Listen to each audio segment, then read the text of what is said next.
السلام علیکم ورحمۃ اللہ وبرکاتہ۔ الحمد للہ ان الحمد للہ نحمده ونستعینه ونستغفره ونعوذ باللہ من شرور انفسنا ومن سیئات اعمالنا من يهده الله فلا مضل له ومن يضلل الله فلا هادي له واشهد ان لا اله الا الله واشهد ان محمدا عبده ورسوله اما بعد فان خیر الحدیث کتاب اللہ وخیر الہدی ہدی محمد صلی اللہ علیہ وآلہ آلہ وسلم وشر الامور محدثاتها وكل محدثة بدعة وكل بدعة ضلالة وكل ضلالة في النار۔ رب اشرح لي صدری ويسر لي امری واحلل عقدۃ من لسانی یفقہوا قولی، آمین یا رب العالمین۔ ہر قسم کی تعریف، حمد اور ثناء اللہ رب العزت کے لیے لائق اور زیبا ہے، جو ساری کائنات کا ایک و تنہا خالق، مالک، مربی اور منتظم ہے۔ درود و سلام ہو انبیاء اکرام پر، خصوصاً نبی مکرم رحمت للعالمین امام الانبیاء محمد صلی اللہ علیہ وسلم پر۔ معزز سامعین اکرام، آج سے انشاءاللہ تعالی 25واں پارہ شروع ہو رہا ہے۔ سورہ حامیم سجدہ کی آیت نمبر 47 سے آج کلاس رہے گی۔ اللہ رب العزت سے دعا ہے کہ اللہ رب العزت ہمیں صحیح معنوں میں قرآن مقدس کو سمجھنے، اس پہ غور و فکر کرنے اور ایمان کے ساتھ عمل صالح کرنے کی توفیق عطا فرمائے، آمین یا رب العالمین۔ اعوذ باللہ من الشیطان الرجیم۔ الیہ یرد علم الساعۃ وما تخرج من ثمرات من اکمامها وما تحمل من انثى ولا تدع الا بعلمہ۔ الیہ یرد علم الساعۃ، قیامت کے آنے کا علم اللہ ہی کی طرف لوٹایا جاتا ہے، اور جو کچھ پھل اپنے شگوفوں سے نکالتے ہیں، اور جو مادہ حمل سے ہوتی ہیں اور بچہ جنمتی ہیں، اللہ کے علم میں ہے۔ قیامت کے آنے کا علم اللہ ہی کی طرف لوٹایا جاتا ہے۔ قیامت ایک ایسا واقعہ جو دنیا کے اندر ہونے والا ہے، جس کا علم صرف اور صرف اللہ رب العزت کی ذات کو ہے۔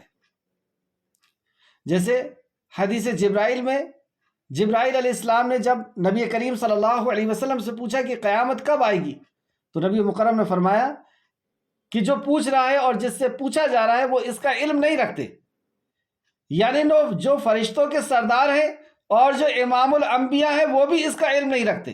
یہ ایک ایسی گھٹنا، ایک ایسا حادثہ دنیا کے اندر ہونے والا ہے جو ساری دنیا کو تباہ اور برباد، فنا کر دینے والا ہے۔ آسمان لپیٹ لیا جائے گا، تارے بے نور کر دیے جائیں گے، ہر چیز اپنے آپ کو ختم کر دے گی۔ آپ خود سوچیں کہ جب گیلیکسی آپس میں بھڑ جائے گی، آپس میں کس طریقے سے وہ ٹوٹ پھوٹ کر کے ختم کر دی جائے گی۔ تو یہ قیامت کا علم صرف اللہ رب العزت کی ذات کو ہے۔ سورہ اعراف میں بھی اللہ نے فرمایا آیت نمبر 187 میں، اور بخاری شریف حدیث نمبر 50، کہ اس کا علم صرف اللہ رب العزت کو ہے۔ وما تخرج من ثمرات، اور جو بھی پھل اپنی شگوفوں سے نکلتے ہیں۔ اب پھل کے اوپر اگر آپ غور کریں تو ہر پھل اس بات کا اعلان کرتا ہے کہ وہ اپنے آپ وجود کے اندر نہیں آیا، اور اللہ رب العزت نے یہاں فرمایا کہ ہر پھل جب وہ اپنی ڈال سے باہر نکلتا ہے تو وہ اللہ کے علم میں ہے، اور بغیر اللہ رب العزت کے علم کے یہ ہو ہی نہیں سکتا تھا کہ ایسے جو ڈال ہے اس کے اندر سے ایسا پھل نمودار ہو جو پہلے کچھ اور شکل میں ہے۔ ہم دیکھتے ہیں جب وہ کچا ہوتا ہے تو کچھ اور شکل میں ہوتا ہے اور کچھ اور ٹیسٹ کے اندر ہوتا ہے، کچھ اور اس کے اندر وٹامنز ہوتے ہیں، لیکن جب وہ پھلتا ہے اور جب وہ پھولتا ہے، جب وہ پک جاتا ہے، تو اس کی رنگت، اس کا شیپ، اس کا کلر، اس کی خوشبو، اس کا ذائقہ، اس کے اندر جو غذائیت ہے، جو وٹامنز ہے، ہر چیز کے اندر تبدیلی آتی ہے۔ گویا کہ ایک ایک پھل کو تراشا گیا، گویا کہ ایک ایک پھل کو بنایا گیا، ہر چیز اس کی قدرت کی محتاج ہے۔ تو اللہ نے فرمایا اور جو بھی پھل اپنے شگوفوں سے نکلتے ہیں، اور جو ماں حمل سے ہوتی ہیں، جو مادائیں یعنی فیمیلز پریگننٹ ہوتی ہیں، وہ اللہ رب العزت کے علم میں ہے۔ کیسے نہ ہو کہ 40 دن کے اندر یا چند دنوں کے اندر اللہ رب العزت کی قدرت کا ایک شاہکار تیار کیا جاتا ہے 3 اندھیری کوٹریوں کے پیچھے، 3 پردوں کے پیچھے۔ کیا کاریگری ہے وہ کہ اس کے کان، آنکھ اور دل بنائے جا رہے ہیں، اس کی دیکھنے کی طاقت، سننے کی طاقت، سمجھنے اور غور و فکر کی طاقت پیدا کی جا رہی ہے۔ اس کا کان، آنکھ اور دل کے ساتھ ساتھ ہاتھ، پیر، زبان، یہ ساری چیزوں کی تخلیق کی جا رہی ہے۔ کیسے نہ اس کے علم میں ہو؟ جیسے آپ دیکھ سکتے ہیں سورہ رعد آیت نمبر 8 میں بھی اللہ فرماتا ہے، اللہ ہی اس سے واقف ہے جو ہر عورت یعنی ہر ماں اپنے پیٹ میں اٹھائے ہوئے اور جو رحم کم یا زیادہ کرتی ہے اور جو اضافہ کرتی ہے، یعنی جو اس کا رحم کم اور زیادہ ہوتا ہے وہ بھی اللہ کے علم میں ہے۔ اور یہ بھی ہم بارہا دیکھتے ہیں کہ ماں کبھی کم کھاتی ہے، کبھی زیادہ کھاتی ہے، لیکن بچے کو اتنا ہی پہنچے گا جتنا اللہ رب العزت نے اس کے لیے طے کیا ہے۔ ماں نیند کی حالت میں، بے ہوشی کی حالت میں پڑی ہوئی ہے اور اللہ رب العزت اسے کروٹ دیتا ہے کہ کروٹ لینا ہے ورنہ وہ بچہ دب جائے گا۔ تو جو یہاں فرمایا اور جو مادہ حمل سے ہوتی ہیں اللہ رب العزت کے وہ علم میں ہے، اور ہر چیز کا اس کے ہاں ایک اندازہ مقرر ہے، ہر چیز کا اس کے ہاں ایک اندازہ مقرر ہے۔ اور اس کو میڈیکل سائنس والے بہت اچھی طرح سمجھ سکتے ہیں کہ یہاں پہ کیا اللہ رب العزت کہہ رہا ہے کہ ہر چیز کا ایک اندازہ مقرر ہے، اس کے سننے کی، اس کے بولنے کی، اس کے سمجھنے کی، اس کے جسم کا ہر اعضا، ہر چیز کا ایک اندازہ ہے۔ کوئی بھی چیز الٹ اپ نہیں ہے۔ جہاں آنکھ ہونا چاہیے، جہاں پیر ہونا چاہیے، جہاں زبان ہونا چاہیے، جہاں پہ دل ہونا چاہیے، جہاں پر جو چیز جہاں ہونا چاہیے اللہ رب العزت نے اسے وہاں رکھا اور پھر اس کی حفاظت کیا۔ دل کو رکھا اور دل کمزور چیز تھی، دھکا لگنے سے وہ خراب ہو سکتا تھا تو اس کے سامنے پسلیوں کو رکھ دیا۔ دماغ رکھا، اس کے اوپر اس نے ایک ہول چلا دیا ہڈیوں کا۔ آنکھ رکھا اور آئی بال کا، آنکھ کا جو ہے اس کا نشانہ بنا دیا۔ تو اللہ رب العزت جانتا ہے جو ماں کے پیٹ میں ہے اور وہ جو جنمتی ہیں اور جو وہ جب اس کی ولادت ہوتی ہے اس وقت بھی اللہ رب العزت اسے جانتا ہے، اس کے علم میں ہوتا ہے۔ اور ولادت کا ہونا یہ رحم و کرم کے بغیر ہو سکتا ہے؟ ہم یہ تو سمجھ سکتے ہیں کہ جو انسان ہیں ان کے لیے دائیاں یا سسٹرز اور ڈاکٹرز ہوتے ہیں، لیکن وہ مائیں جو جنگلوں کے اندر ہیں، جو فضاؤں کے اندر ہیں، سمندروں کے اندر ہیں، ان کی ولادت، جو جنگلوں کے اندر ہیں ان کی ولادت، اللہ اکبر! یہ اہم اللہ رب العزت نے اپنی قدرت کا نظارہ دکھایا۔ اور اس کے بعد اب اصل بات ہو رہی ہے، یہاں سے موضوع بالکل چینج ہو رہا ہے کہ یہ اللہ جو ایسا وقت جو قیامت ہے اس کا علم رکھتا ہے اور اس کو نازل کرنا یا اس کو قیامت کو لا دینے پر جو قادر ہے، جو قیامت کو قائم کرے گا اور اس کے وقت پر قائم کرے گا، اس کے وقت کو جاننے والا ہے۔ اور ایک ایک پھل جو تم کھاتے ہو، ایک ایک سبزیاں جو تم کھاتے ہو، وہ سب اللہ رب العزت کی نظروں کے سامنے سے، اس کے علم سے ہوتی ہیں۔ اور تم ماں کے کوکھ کے اندر جس طریقے سے بنے ہو، یا جتنی بھی مائیں جو بھی پیٹ میں رکھتی ہیں، اس کا بھی اسے علم ہے اور اسے وہ تراشتا ہے۔ اگر یہ سب اپنے حساب سے اپنے آپ ہو رہا ہے تو ہم سب ایک جیسے ہونا چاہیے تھا۔ ہر بچہ آپ دیکھیں کہ اس کی شکل الگ الگ ہے، گویا کہ اسے شکل دی جا رہی ہے، اس کا ساؤنڈ الگ الگ ہے، اس کی آوازیں الگ الگ ہیں، اس کے فنگر پرنٹس الگ الگ ہیں، یہاں تک کہ اس کی آئرس بھی الگ الگ ہے۔ یہ باقاعدہ اس کی ایک ایک چیز طے کی جا رہی ہے۔ ہر انسان ہے، ہر انسان الگ الگ ہے۔ اور پھر اس دنیا میں آتے وقت کا جو مرحلہ ہے وہ بھی اس کی رحمت، رحم اور کرم کا محتاج ہے۔ اس اللہ کو چھوڑ کر کے تم نے کس کو کارساز بنا رکھے ہو؟ اس رب کو چھوڑ کر کے جس نے دنیا بنایا ہے اور جو دنیا مٹا کر کے تمہیں ختم کر دینے والا ہے اور پھر سے تمہیں زندہ کرنے والا ہے۔ وہ رب جو تمہارے کھانے کا، تمہاری غذائیت کا انتظام کرتا ہے اور ایک ایک پھل کا انتظام کرتا ہے۔ وہ رب جس نے تمہیں حقیر قطرے سے وجود بخشا، وہ رب جو تمہیں ماں کی کوکھ سے باہر نکال کر کے لاتا ہے، اس رب کو چھوڑ کر کے کہاں جا رہے ہو؟ کس کو تم نے حاجت روا اور مشکل کشا بنا رکھا ہے؟ اس رب کے اوپر تم الزام لگاتے ہو کہ وہ نہیں دے سکتا، نہیں سن سکتا، نہیں کر سکتا۔ اس کے علاوہ کسی اور سے اولاد مانگتے ہو، اس کے علاوہ کسی اور سے رزق مانگتے ہو، اس کے علاوہ دنیا کی حاجت اور ضرورت کسی اور سے پورا کرانا چاہتے ہو۔ سن لو کیا فرماتا اللہ، وَيَوْمَ يُنَادِي، اور اس دن ندا کی جائے گی، يُنَادِهِمْ أَيْنَ شُرَكَاؤُ، کہاں ہے وہ میرے شریک۔ یہ ہے اللہ رب العزت کو اصل میں اللہ کا حق کسی اور کو دینا، یہ ہے اللہ کو گالی دینا، جو سورہ مریم کی آخر آیتوں میں اللہ رب العزت نے بیان فرمایا کہ یہ ایسا جرم ہے کہ آسمان پھٹ پڑے، پہاڑ ریزہ ریزہ ہو جائے اور زمین پھٹ جائے اور تمہیں دھسا دے، تمہیں ختم کر دے، اگر اللہ رب العزت اسے نہ تھام لے۔ اور حدیث میں فرمایا کہ یہ اللہ رب العزت کو گالی دیتے ہیں اور یہ اللہ رب العزت کو جھوٹا کہتے ہیں، اور جھوٹا کہنا یہ کہ میں مرنے کے بعد زندہ نہیں کر سکتا یا نہیں کروں گا، اور مجھے گالی دینا یہ کہ یہ اللہ کے علاوہ اللہ کا بیٹا تصور کرتے ہیں، یعنی شرک کرتے ہیں۔ تو وہ رب جس نے تمہیں وجود بخشا ہے، اس رب کو چھوڑ کر کے تم کہاں جاتے ہو؟ یہ فرماتا ہے اللہ، اور جس دن وہ انہیں پکارے گا کہ میرے شریک کہاں ہیں، میرے علاوہ جس کو تم نے حاجت روا اور مشکل کشا بنا کر کے رکھے تھے، میرا شریک بنا کر کے رکھے تھے، میرے مد مقابل جس کو تم سجدہ کرتے تھے، جس سے دعا کرتے تھے، جس کے سامنے گھٹنے ٹیکتے تھے، جس کے پاس اعتکاف کرتے تھے، اور جس کو تم منتیں مانگتے تھے، اور جس کو تم حاجت روا اور مشکل کشا سمجھتے تھے، کہاں گئے وہ؟ اور وہ کہیں گے، اب مجرموں کو دیکھیں آپ کیا کہیں گے، اور وہ کہیں گے ہم آپ سے عرض کر چکے ہیں، وہ کہیں گے کہ ہم آپ سے عرض کر چکے ہیں کہ آج ہم میں سے کوئی بھی شرک کا گواہ نہیں ہے۔ اب وہاں پہ سارے ان کے باطل معبود ختم ہو جائیں گے۔ آیت نمبر 48، اور ان سے وہ گم ہو جائیں گے جنہیں وہ اس کے پہلے پکارا کرتے تھے۔ یہ سارے کے سارے گم ہو جائیں گے جن کو یہ اللہ کے علاوہ پکارا کرتے تھے۔ اس دن حقیقت سامنے آ جائے گی، ہوش ٹھکانے آ جائے گا۔ آیت نمبر 48 کی آخر آیت، اور وہ یقین کر لیں گے کہ ان کے لیے کوئی بھاگنے کی جگہ نہیں ہے۔ جب جہنم کو اپنے سامنے دیکھیں گے اور اپنے کرتوت کو وہ جانیں گے کہ ہم نے اپنے خالق کا حق مخلوق کو دے کر کے آئے، اس رب کا حق ہم نے جانوروں کو اور انسانوں کو اور پتھروں کو، اس کی مخلوق کو دے کر کے آئے، تو وہ سمجھ جائیں گے کہ آج ہمارا کیا حشر ہونے والا ہے۔ وہ سمجھ جائیں گے اس دہکتی ہوئی آگ کے اندر ہمیں ہی ڈالنے والے ہیں، اور وہ کچھ نہیں کر پائیں گے، نہ وہاں سے نکل پائیں گے، نہ وہاں سے بھاگ پائیں گے، اور وہ یقین کر لیں گے کہ ان کے لیے کوئی بھاگنے کی جگہ نہیں ہے۔ آیت نمبر 49۔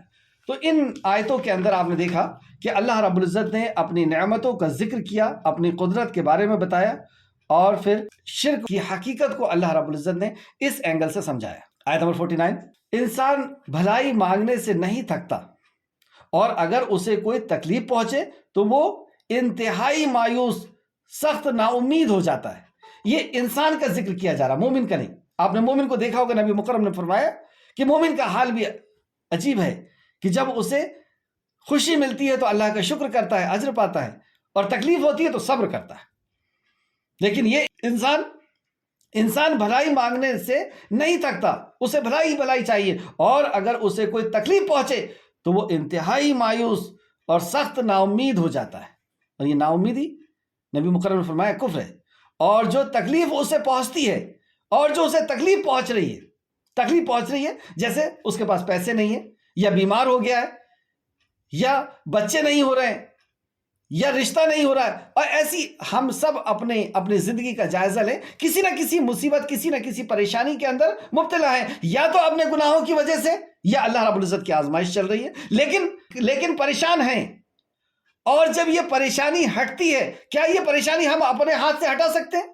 اگر ہم اپنے ہاتھ سے ہٹا سکنے والے ہوتے تو ہم میں سے کوئی پریشان نہیں ہوتا۔ نہ پیسے کی پریشانی ہم ہلاک کر سکتے ہیں، نہ بیماری کی کر سکتے ہیں، نہ بچے کی کر سکتے ہیں، نہ رشتوں، کسی بھی قسم کی جو بھی بیماری، جو بھی پریشانیوں کے اندر ہم ملوث ہیں، ہم اپنے ہاتھ سے ان پریشانیوں کو دور کرنے کی قدرت اور طاقت ہرگز نہیں رکھتے۔ تو آگے اللہ رب العزت فرماتا ہے، اور اس کے بعد، یعنی جو پریشانی کے اندر وہ ملوث ہے، اس کے بعد اگر ہم اسے اپنی رحمت کا مزہ چکھائیں، اللہ رب العزت اگر چاہے تو اس پریشانی کو وہ دور کرتا ہے، ہماری تو قدرت اور طاقت نہیں ہے۔ تو یہاں پہ اللہ نے فرمایا اس کے بعد اگر ہم اسے، مطلب ہمارا اس میں کوئی رول نہیں ہے، ہماری اس میں کوئی قدرت نہیں ہے ان پریشانیوں کو دور کرنے میں، اللہ اگر چاہے ہم اسے اپنی رحمت کا مزہ چکھائیں تو وہ یقیناً کہتا ہے یہ تو میرے ہی لیے ہے، تو وہ یقیناً کہتا ہے یہ تو میرے ہی لیے۔ کیا مطلب ہوا اس کا؟ وہ یقیناً کہتا ہے یہ میرے لیے، یہ مطلب مجھے ملنا ہی تھا، یہ میری محنت تھی، یہ میرا علم تھا، یہ میری صلاحیت تھی. تو یہ پریشانی کو دور اللہ رب العزت نے کیا، اور اس کا کریڈٹ اس نے اپنے آپ کو دیا یا اپنے پیر و مرشد کو دیا یا کسی بھی مخلوق کو دیا. تو یہ دوسرے اینگل سے اللہ رب العزت پھر یہاں پہ توحید کو سمجھا رہا ہے. تو وہ یقیناً کہتا ہے یہ تو میرے ہی لیے ہے. میں نہیں سمجھتا کہ قیامت قائم ہونے والی ہے جب بندہ ناشکری کرتا ہے. جب دیا اللہ نے تھا تو اللہ کا شکر ادا کرنا تھا، لیکن اللہ کا شکر ادا نہ کر کے اس نے کفر کیا. اللہ کا شکر نہ کرنا یہ کفر ہے. اس لیے اللہ نے فرمایا لَإِن شَكَرْتُمْ لَأَزِيدَنَّكُمْ وَإِن كَفَرْتُمْ. جسے شکر کیا اللہ اسے اور مزید دے گا، اور جس نے کفر کیا، ناشکری نہیں کہا وہاں پر. تو اللہ رب العزت نے اس کی پریشانی اور مصیبت کو دور کیا تھا، لیکن اس کا کریڈٹ اس نے اپنی ذات کو دے دیا کہ ہاں یہ تو مجھے ملنا ہی تھا، مطلب میں اس کا اہل تھا، میرے پاس علم تھا، میں نے مصیبت اپنی طاقت سے اس کو دور کیا، اپنی محنت سے دور کیا، اپنی صلاحیت سے دور کیا، یا میرے فلاں بابا نے کر دیا، یا فلاں پیر نے کر دیا، یا فلاں نے کر دیا. تو وہ یقیناً کہتا ہے یہ تو میرے ہی لیے تھا. تو جب یہ کفر کر لیتا ہے، جب یہ اللہ رب العزت کا حق کسی اور کو دیتا ہے، تو پھر یہ کتنے دور تک جاتا ہے. جب کسی کا دل بدلتا ہے تو دیکھیے وہ کہاں تک جاتا ہے. پھر وہ دوسرا جو کلمات وہ کہتا ہے، اور میں نہیں جانتا کہ قیامت قائم ہونے والی ہے. وہاں توحید کا اقرار کر دیا، اب یہاں آخرت کا بھی انکار کر دیا. توحید کا بھی انکار، آخرت کا بھی انکار. اور میں نہیں جانتا کہ قیامت قائم ہونے والی ہے، اور اگر مجھے میرے رب کے طرف لوٹایا بھی گیا تو بلا شبہ اس کے پاس میرے لیے بھلائی ہوگی. اور اگر مجھے میرے رب کی طرف لوٹایا بھی گیا، مطلب یہاں پر بھی شک ہے، اور اگر میں لوٹ بھی گیا تو میرے لیے وہاں پر بھی بھلائی ہوگی، کیونکہ میں بھلائی کے قابل ہوں نا. مجھے دنیا میں ملی ہے تو وہاں پر بھی ملے گی، جیسے ان کے اوپر کوئی وحی آ گئی ہو. چنانچہ ہم ان کافروں کو ضرور بتائیں گے جو کچھ وہ کرتے تھے. اللہ نے ایسے عقیدہ رکھنے والے کو، ایسے کو کافر کہا. تو چنانچہ ہم ان کافروں کو ضرور بتائیں گے جو کچھ وہ کیا کرتے تھے، اور ہم انہیں سخت عذاب کا مزہ ضرور چکھائیں گے. تو یہ اللہ رب العزت نے ایسے عقیدے اور ایسے عمل کرنے والوں کو کہا کہ ہم تمہیں تمہارے عمل کا مزہ ضرور چکھائیں گے. یہ اللہ رب العزت کا وعدہ ہے. آیت نمبر 51. اور جب ہم انسان پر احسان کرتے ہیں تو وہ منہ موڑ لیتا ہے. اللہ رب العزت جب اس پہ احسان کرتا ہے، یعنی اسے طاقت دے دیا، جوانی دے دیا، اسے مال اور دولت دے دیا، تو اکثریت کا یہ حال ہوتا ہے کہ وہ منہ موڑ لیتا ہے. منہ موڑ لیتا ہے یعنی اللہ رب العزت کے دھیان سے، اللہ رب العزت کی عبادت سے، اللہ کے شکر سے وہ منہ موڑ لیتا ہے. اکثریت کا یہ حال ہے. اور جب ہم انسان پر احسان کرتے ہیں تو وہ منہ موڑ لیتا ہے اور کنارہ کش ہو جاتا ہے، یعنی دین کی مجلسوں سے، دین سے وہ کنارہ کش ہو جاتا ہے. اللہ کی عبادت سے، اللہ کی یاد سے، اللہ کے دھیان سے، اللہ کے شکر سے وہ کنارہ کش ہو جاتا ہے. اکثریت کے حال ہوتا ہے. اللہ ہم سب کو محفوظ رکھے. اور جب اسے تکلیف پہنچتی ہے تو لمبی چوڑی دعائیں کرنے والا بن جاتا ہے. اب جیسی تکلیف پہنچی تو اٹھتے بیٹھتے رات دن، پھر تہجد بھی چالو ہو گئی، اور چلتے اٹھتے بیٹھتے جو ہے استغفار بھی چالو ہو گیا. ہم اپنے آپ کو دیکھتے ہوئے چلیں ان آیتوں کے اندر. تو ایسی دعاؤں کو بھی فرشتے کہتے ہیں کہ یہ کون ہے اجنبی سی دعا، یہ کون سی اجنبی سی آواز آ رہی ہے. اور وہ بندہ جو خوشی میں بھی اللہ رب العزت کی حمد و ثنا کرتا ہے، نعمتیں ملتی ہے اس وقت بھی حمد و ثنا کرتا ہے، اور پھر پریشانی اس کے اوپر آتی ہے، آزمائش آتی ہے، اور پھر اللہ رب العزت کو پکارتا ہے، تو فرشتے کہتے ہیں یہ تو وہی جانی پہچانی سی آواز ہے، یہ تو وہی جانی پہچانی سی آواز ہے. تو ان آیتوں سے ہمیں یہ سبق ملا کہ جو بھی ہمارے اوپر پریشانیاں ہیں، اور وہ پریشانی جو ٹلتی ہے، جو ہٹتی ہے، وہ ہمارا رب اسے ہٹاتا ہے. تو اس وقت ہمیں اللہ رب العزت کی شکر ادا کرنا چاہیے. اس وقت شیطان ضرور ہمیں بتائے گا کہ تو نے یہ عقل لگایا تھا، ایسا کیا تھا، اس لیے ایسا ہوا. لیکن اس وقت اعوذ باللہ من الشیطان الرجیم پڑھنا ہے، اور یہ جو پریشانی پیسے کی ہے، یا بیماری کی ہے، یا بچے کی ہے، جو بھی پریشانی جب ٹل گئی ہے تو اس کا کریڈٹ اللہ رب العزت کو دینا ہے، اس کا شکر ادا کرنا ہے. اور دوسرا یہ کہ خوشی میں ہو یا غم میں ہو، کسی بھی حالت میں ہو، جب اللہ ہمیں آسودگی میں رکھے، اچھے حالت میں رکھے، تو اس وقت بھی اللہ رب العزت کی حمد ثنا، اس وقت بھی اللہ رب العزت سے توبہ کرنا، اس وقت بھی اللہ رب العزت کو یاد کرنا، تاکہ جب ہم پریشانی میں اس کو یاد کریں کہ فرشتے ہمیں ندا لگا سکیں. آیت نمبر 52. آپ کہہ دیجئے بھلا دیکھو تو اگر یہ قرآن اللہ کی طرف سے ہو پھر تم اس کا انکار کرو تو اس شخص سے زیادہ گمراہ کون ہے جو حق کے مخالفت میں دور چلا گیا. یہ قرآن اللہ کے طرف سے ہو اور کوئی اس کی مخالفت کر دے، اس کو سیکھنے سے، اس کو سمجھنے سے، اس پہ عمل سے، اس پر ایمان سے، کسی بھی قسم کا جب یہ انکار کر دے تو جو جتنی زیادہ مخالفت میں ہوگا وہ اتنا زیادہ گمراہی کے اندر ہوگا، جو جتنا زیادہ قرآن سے دور ہوگا وہ اتنا زیادہ اندھکار کے اندر ہوگا، جو جتنا زیادہ قرآن کے قریب ہوگا، جتنا زیادہ اللہ رب العزت کی وحی کے قریب ہوگا، وہ اتنا زیادہ نور کی طرف اور روشنی کی طرف ہوگا۔ تو پھر سے آیت دیکھیں، آپ کہہ دیجئے اے نبی مکرم، کل آپ ان کو سنا دیجئے، بھلا دیکھو تو اگر یہ قرآن اللہ کی طرف سے، دیکھیں کس کس اینگل سے، کس کس انداز سے اللہ رب العزت سمجھا رہا ہے بندے کو، کہ ذرا غور تو کرو۔ جیسے اگزامپل کے طور پر اب یہ کہا جا رہا ہے کہ جو دنیا کے اندر صرف 4 کتابیں ایسی ہیں جو یہ دعویٰ کرتی ہیں کہ یہ آسمانی گرنتھ ہے، یہ ایشوانی ہے، اور یہ 4 میں سے کوئی نہ کوئی تو سچا ہے، اور وہ کلام جس کے ہاتھ لگ جائے، وہ ایش گرنتھ جس کے ہاتھ لگ جائے، وہ ایشوانی جس کے ہاتھ لگ جائے، اس کے ہاتھ یوں سمجھیے آپ کی پوری بھلائی اس کے ہاتھ لگ گئی، اس کو راز مل گیا زندگی کا، اس کو راز مل گیا دنیا کا، وہ کیوں آیا ہے، یہاں سے کہاں جانا ہے، کیا ہوگا، ہر قسم کی چیز، ہر قسم کے سوال کے اس کو جواب مل گئے۔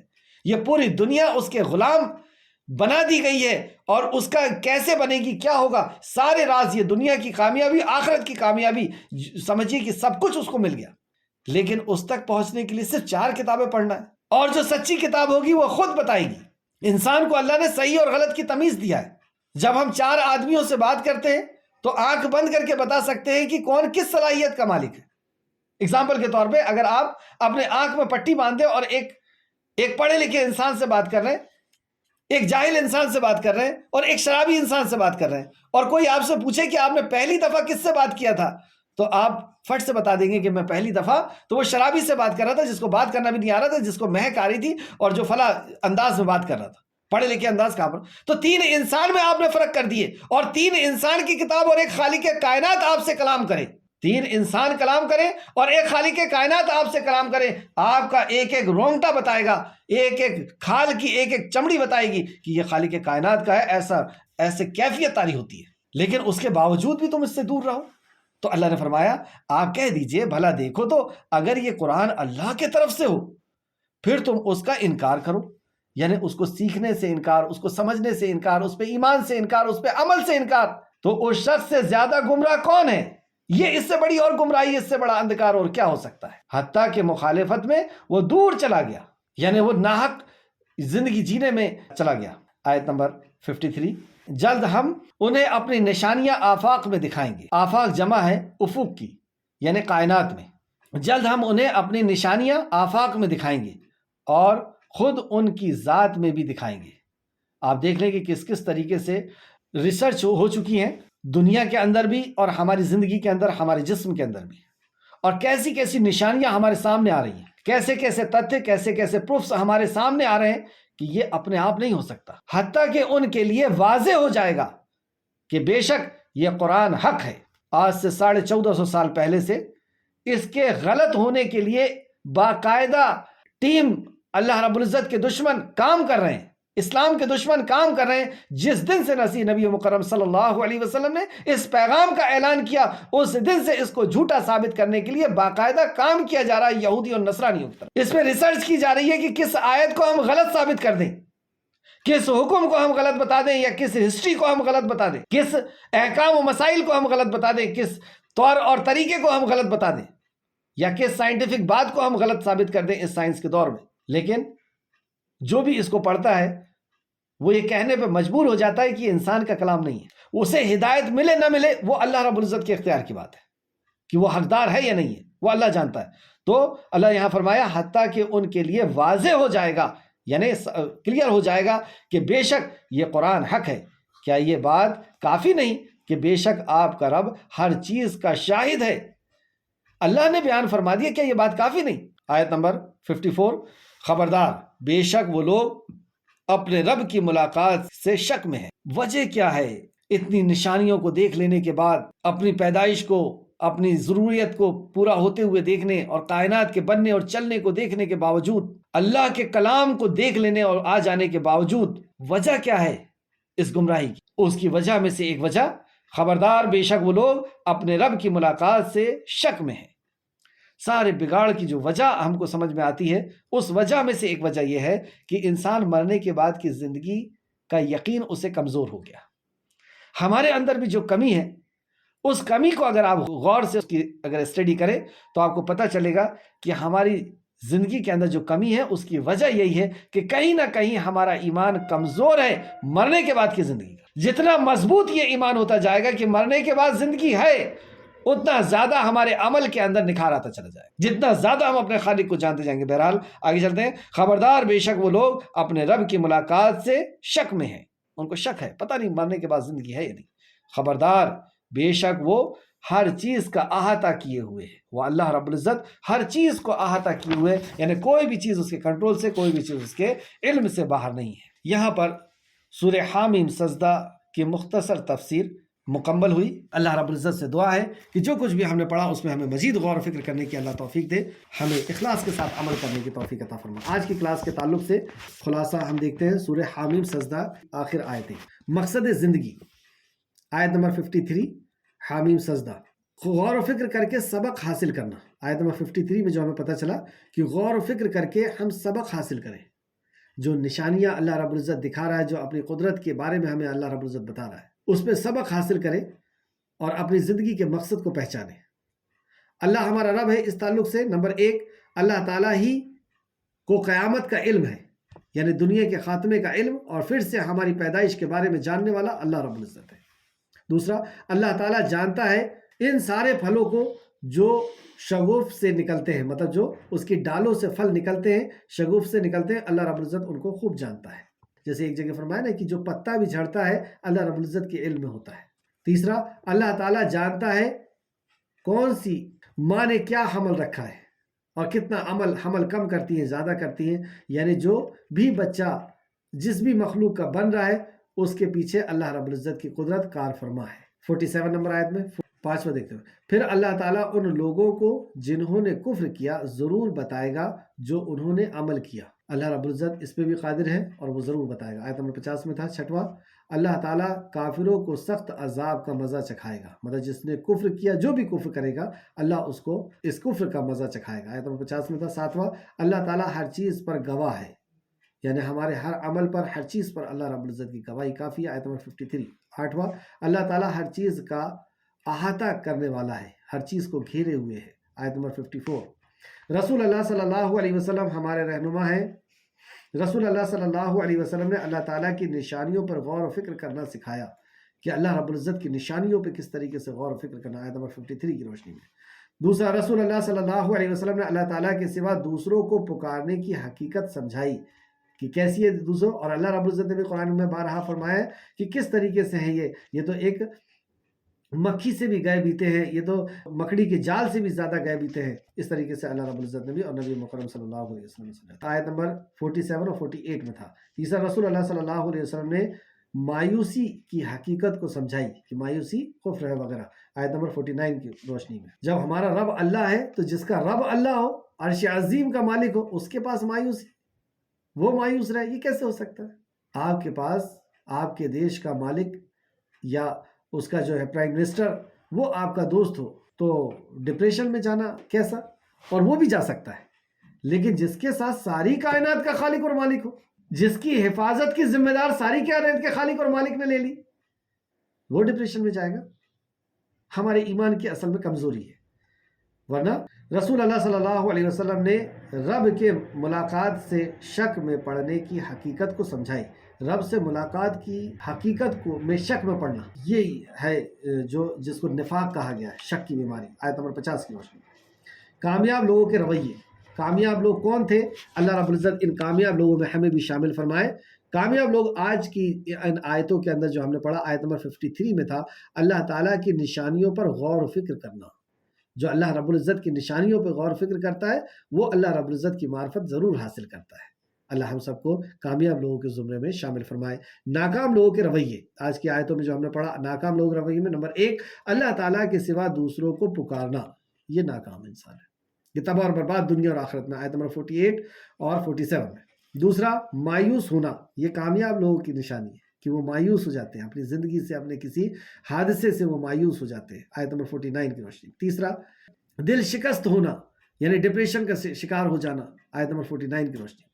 ذاتی، دیکھیے انسان ہونے کے ناطے تکلیف ہونا لازمی عمل ہے کہ انسان ہونے کے ناطے تکلیف ہوتی ہے، نبی کریم صلی اللہ علیہ وسلم کے بیٹے حضرت ابراہیم کا انتقال ہوا، آپ کی آنکھ سے آنسو ٹپک رہے تھے۔ جنگ میں جب حضرت خدیجہ کا ہار آپ کے ہاتھ میں آیا تو حضرت خدیجہ کی یاد آئی، آپ کی آنکھوں سے آنسو آ رہے تھے۔ تو دل کا رونا، تکلیف کا ہونا، یہ فطری عمل ہے، لیکن مایوس ہو جانا کہ اب تو میرا کچھ نہیں ہو سکتا، اب تو میں تباہ ہو گیا، اب تو میری زندگی ختم ہو گئی، تو یہ مایوسی جو ڈپریشن کی طرف لے کر کے جاتی ہے انسان کو، تاریکی کی طرف لے کر کے جاتی ہے، یہ کیوں؟ کیسا بھی حادثہ ہو، کیسی بھی بات آئے، اللہ ہمارے ساتھ ہے، یہاں تک کہ جب موت کا بھی وقت آتا ہے تو مومن امید کے اندر ہوتا ہے، اور وہ جو حدیث ہے بخاری شریف کی کہ جو اللہ رب العزت سے جیسی امید رکھتا ہے وہ ویسا اس کے ساتھ فیصلہ فرماتا ہے۔ تو دل شکست ہونا یعنی یہ ڈپریشن ہونا آیت نمبر 49 کی روشنی میں یہ ناکام لوگوں کے رویے ہیں۔ اللہ ہم کو ایسے رویے سے محفوظ رکھے۔ نعمتوں کو اپنا حق سمجھنا، جو نعمتیں اللہ نے دی ہے اپنا حق سمجھنا، یہ اللہ اپنا حق نہیں ہے، یہ اللہ کا فضل ہے، ہماری یہ وقت نہیں، ہماری یہ حیثیت نہیں، ہماری یہ طاقت، ہماری یہ قوت، ہماری یہ صلاحیت، ہماری یہ علم، ہماری یہ ڈگری کچھ نہیں ہے، اللہ کی عطا ہے۔ تو ناکام لوگ کیا سمجھتے ہیں کہ نعمتوں کو اپنا حق سمجھتے ہیں کہ میری محنت، میری طاقت، میری فلاح، میرا فلاح، لیکن جو سلیم الفطرت لوگ ہوتے ہیں، یہ جو کامیاب لوگ ہوتے ہیں، وہ جب نعمت ملتی ہے تو سمجھ جاتے ہیں کہ اس میں میرا کوئی رول نہیں ہے، میرا کوئی اس میں حصہ داری نہیں ہے، یہ اللہ کا فضل ہے، اللہ کا فضل ہے۔ آیت نمبر 50 کی روشنی۔ پانچواں، قیامت پر یقین رکھنا۔ جو بھی چیز بنتی ہے وہ ایک عمر کے ساتھ بنتی ہے، دنیا بنی ہے وہ بھی ایک عمر کے ساتھ ہے، جب اس کی عمر ہوگی وہ ختم کر دی جائے گی۔ جس مقصد سے یہ بنائی گئی ہے جب یہ مقصد ختم ہو جائے گا اللہ رب العزت دنیا ختم کر دے گا۔ تو آیت نمبر 50 کی روشنی میں قیامت برحق ہے۔ چھٹواں، گمراہ ہونا یعنی صراط مستقیم سے ہٹ کر کے شیطان کی پیروی کرنا شروع کر دینا، آیت نمبر 52 اس کی روشنی میں یہ ناکام لوگوں کا رویہ۔ ساتواں، رب کی ملاقات سے شک میں پڑنا، وہ ہمارا رب ہے، وہ ہمارا خالق ہے، اس سے ایک دن ملاقات ہونی ہے، آیت نمبر 54 کی روشنی میں۔ آؤ کچھ کر لیں۔ کیا سبق ملا ہمیں آج؟ نمبر 1، قرآن مجید حق ہے، اس حق کے طرف سب کو بلانا ہے۔ قرآن مجید حق ہے اور اس حق کی طرف سب کو بلانا ہے۔ نمبر 2، زندگی کے آخری سانسوں تک کتاب کا کام کرنا ہے انشاءاللہ تعالی، زندگی کی آخری سانسوں تک اس کتاب کو کام کرنا ہے انشاءاللہ تعالی۔ منزل کہاں ہماری؟ ان کلاس کے دوران کیا ہمارے ذہن میں یہ بات آئی؟ کیا میں نے اللہ تعالیٰ کی نشانیوں پر غور و فکر کرنے کا ارادہ کر لیا ہے کہ اب نشانیوں پہ غور و فکر کیا جائے گا کہ ماں کے پیٹ میں حمل ہے، یہ ایک ایک پھل بن رہا ہے، اور یہ پھلوں کے بیچ میں جیسے آپ انار کو دیکھیں اس کے بیچ میں پردے لگے ہوئے ہیں، انار کو ایسا سیٹ کیا گیا ہے اللہ اکبر، جیسے لگتا ہے ایک ایک دانے کو سیٹ کیا گیا ہے، اس کے اندر جو خوشبو ڈالی گئی، اس کے اندر جو رنگت ڈالی گئی ہے، اس کے اندر جو ٹیسٹ ڈالا گیا، اس کے اندر جو وٹامنز ڈالے گئے، اور پھر اوپر سے اس کو کھول چڑھا دیا گیا اس کی حفاظت کے لیے۔ تو اللہ رب العزت کی ایک ایک اس میں ہمیں غور، کیا میں نے مایوسی سے بچنے کا ارادہ کر لیا؟ آپ یہ بس سوچ لیں میرا رب حی اور قیوم ہے، لا تاخذہ سنۃ ولا نوم ہے، وہ اونگنے والا نہیں، وہ سونے والا نہیں، وہ بھولنے والا نہیں، میرا رب وہ ہے جو مجھے دیکھ رہا ہے، جو مجھے جان رہا ہے، اور جو میری حفاظت کے لیے۔ اللہ نے کیا نہیں فرمایا کہ کیا میں اپنے بندوں کے لیے کافی نہیں؟ اللہ اکبر، اللہ اپنے بندوں کے لیے کافی نہیں، تو پھر مایوسی کیسی؟ تو کیا میں نے مایوسی سے بچنے کا ارادہ کر لیا ہے؟ تیسرا، کیا میں نے دل شکنی سے بچنے کا ارادہ کر لیا ہے، ڈپریشن کی طرف جانے سے بچنے کا؟ اگر ایسے جانے لگے آپ تو توحید کا بیان سننا شروع کر دیں، توحید کے بارے میں پڑھنا شروع کر دیں، یعنی اللہ کے بارے میں، اللہ کے وہ جاننا شروع کر دیں، آپ فوراً اس جگہ سے باہر آئیں گے انشاءاللہ تعالیٰ۔ تو آخر میں اللہ رب العزت سے دعا ہے کہ جو کچھ بھی ہم نے پڑھا اے خالق مالک، اس میں ہمیں مزید غور و فکر کرنے کی تو توفیق اور رفیق عطا فرما، جب تک ہمیں زندہ رکھ، ہمیں اس علم کے ساتھ جوڑے رکھ، اور ہمیں اس پر ایمان اور اس کا علم عطا فرما، اس پہ عمل کی توفیق عطا فرما، اور جب ہمارا خاتمہ فرما تو اے خالق مالک خاتمہ بالخیر فرما، خاتمہ بالخیر فرما، اور نیک وکاروں کے ساتھ ہمارا شمار فرما دے، آمین یا رب العالمین۔ السلام علیکم ورحمۃ اللہ وبرکاتہ۔